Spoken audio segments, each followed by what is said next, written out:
Picture this. A skeleton knight riding into battle, a magical loan shark with a revenge agenda, and a literal egg trying to survive in a death forest. 2026 isn't just another year for Isekai. It's a full-blown sequel war where titans return, and studios are either throwing millions at prestige upgrades or... well, serving us PowerPoint presentations with a side of broken dreams. And here's the kicker. The anime with the best story this year? Yeah, it's getting the worst animation. Buckle up, because I'm ranking all 10 of these bad boys from, maybe, to take my money now. And trust me, the number one spot is going to surprise absolutely no one who knows what's good for them. Oh, and if you're the kind of person who enjoys watching me roast and praise anime with equal passion, hit that subscribe button. You're gonna need it for what's coming. Kicking off at number 10, we've got Skeleton Knight in Another World Season 2. A show that's basically, what if your D&D character was a skeleton with a heart of gold and an adorable fox sidekick named Ponta? Now, here's the thing. This sequel was announced in December 2024, and since then, radio silence. No studio confirmation, no release date, not even a vague coming soon tweet. We're ranking it here purely on hope and the assumption that 2026 might happen because... math?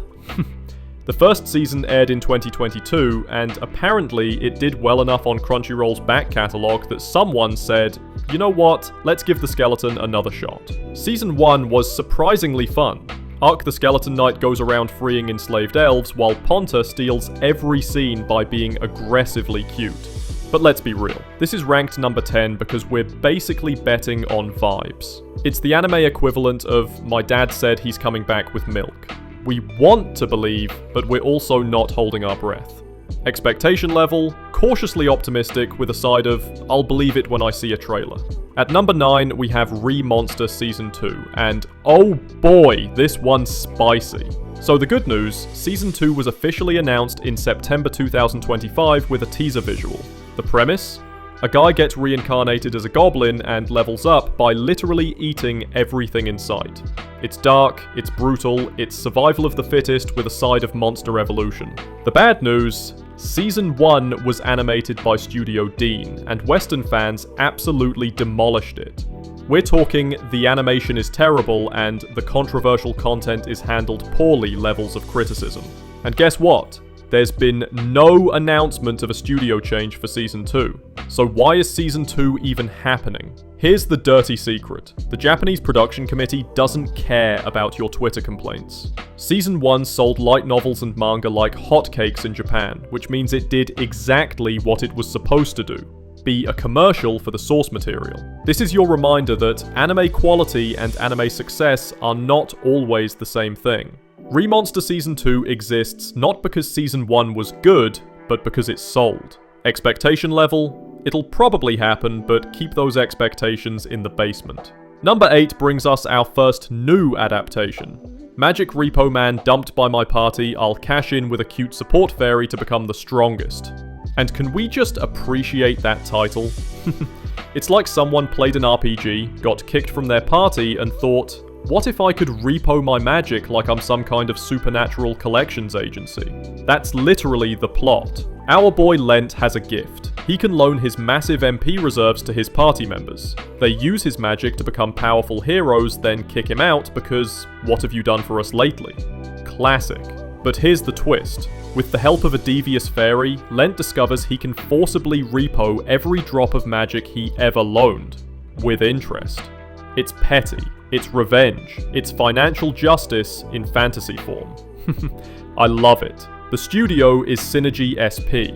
Solid, reliable, won't blow your mind, but won't disappoint either. This is confirmed for 2026, and honestly, the premise alone makes it worth watching. Sometimes you just want to see terrible people get what's coming to them via magical bankruptcy. Expectation level, competent execution of a hilarious concept. Number 7 is Hell Mode. The hardcore gamer dominates in another world with garbage balancing. And if you've ever yelled at a video game for being too easy, this is your wish fulfillment.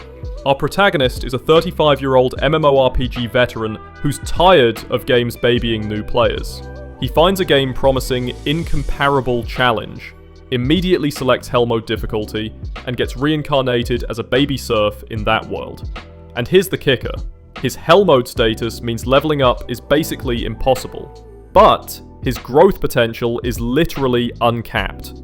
It's for the min-maxers, the spreadsheet lovers, the people who play Dark Souls with a guitar controller for fun. This is dropping in January 2026 as a High Dive exclusive, directed by the guy who made the Genius Prince's Guide to Raising a Nation Out of Debt. The production is by Yokohama Animation Laboratory, which is reliable enough to handle all those delicious stack-crunching moments. If you're the type who gets excited about skill trees and optimization, Hell Mode is going to be your comfort food. Expectation level? Solid. Knows its audience, will deliver exactly what it promises. Coming in at number 6, Reincarnated as a Dragon Hatchling, or, as I like to call it, the story of a literal egg with main character energy. You think getting reincarnated as a slime is rough? Try being an immobile, powerless egg in a forest full of monsters that want to eat you. The first arc is literally just this dude trying to level up enough to hatch. And from there, it's pure monster evolution goodness. Fight, survive, eat, evolve, repeat. This is also dropping in January 2026 on High Dive, but here's why it's ranked higher than Hell Mode. The production staff is stacked. We've got Yuta Takamura, a veteran chief director from JoJo's Bizarre Adventure Diamond is Unbreakable, and Tatsuhiko Urahata, the writer behind Gate and High Score Girl.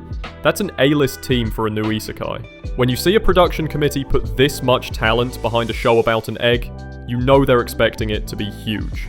This is giving So I'm a Spider So What vibes, and I am here for it. Expectation level, breakout hit potential with quality production backing it up. And hey, while we're talking about anime that might blow up in 2026, if you're enjoying this countdown, do me a solid and smash that like button and drop a comment telling me which of these you're most hyped for. Are you Team Dragon Egg or Team Skeleton Knight? Let's fight about it in the comments. Alright, number 5 is where things get painful. The Beginning After the End, Season 2. Let me be crystal clear. This has one of the best stories in isekai. Period. A king reincarnated as Arthur Leywin in a world of magic, and Season 2 is adapting the War Arc. A dark, brutal, high-stakes section with major character deaths, including Arthur's father. This should be a slam dunk. But here's the tragedy. Season 1 was animated by Studio ACAT, and fans called it a dumpster fire, a botched adaptation, and my personal favourite, a PowerPoint presentation with delusions of grandeur. And guess what? Season 2 is also being made by Studio ACAT. This is what we call a sunk cost fallacy in action. The production committee, including Crunchyroll and Tapas, clearly locked into a multi-season contract with ACAT, and breaking it would cost more than just producing bad anime. So they're banking on the source material being strong enough that fans will watch anyway. And you know what? They're probably right. Fans are going to watch this through tears of frustration just to see the War Arc animated, even if it looks like a Flash game from 2008. It's ranked at number 5 purely on story strength, but this is a masterclass in how not to treat a beloved property. Expectation level, emotional investment versus visual suffering. Prepare for pain. Number 4 is the comfort food entry, Reincarnated as a Sword Season 2. This is the anime equivalent of a warm hug. A guy gets reincarnated as a sentient magic sword named Teacher, and he's wielded by Fran, an adorable cat girl from the Black Cat tribe. Their relationship is strictly wholesome father-daughter vibes. No weird stuff, just pure supportive goodness.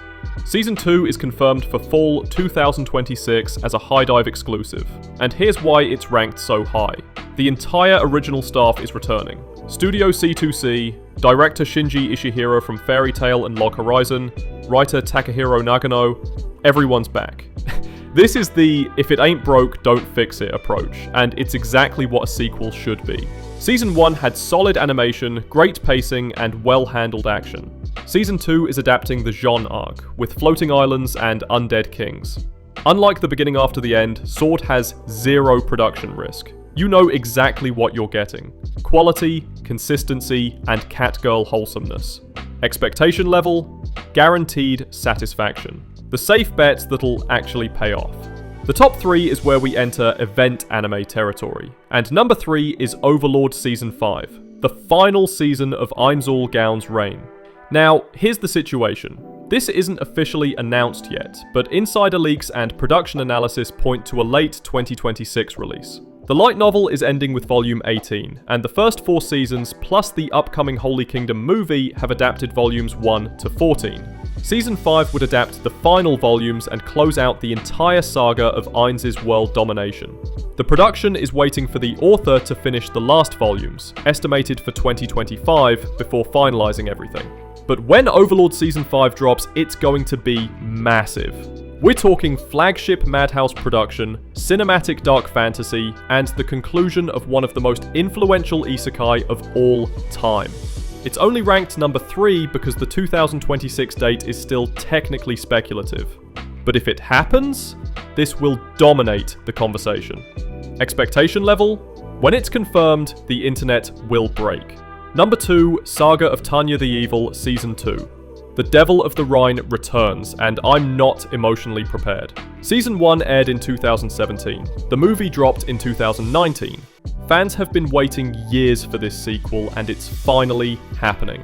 A leaked timeline from an animator at Studio Nut suggests 2026, and while it's not officially confirmed, the source is credible enough that we're treating it as real. If you're not familiar, a cold, calculating Japanese salaryman gets reincarnated as a magically gifted orphan girl named Tanya in an alternate World War I universe, and she's stuck in a private war against God himself. It's dark, it's brutal, it's philosophical, and the aerial mage combat is some of the best in anime. The original staff is returning to Studio Nut, which is the most important factor. Studio Nut's work on Season 1 and the movie was revolutionary. Gritty art, explosive 3D aerial combat, phenomenal sound design. Getting that team back guarantees a 10 out of 10 production. This is the hype title of 2026. It's only number 2 because the release date is technically still a leak. Expectation level? Industry-shaking event. Pray it's real.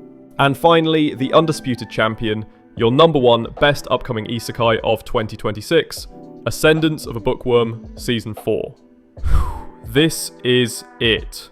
The perfect storm. Confirmed spring 2026 release. S-tier story that's universally praised, and here's the kicker.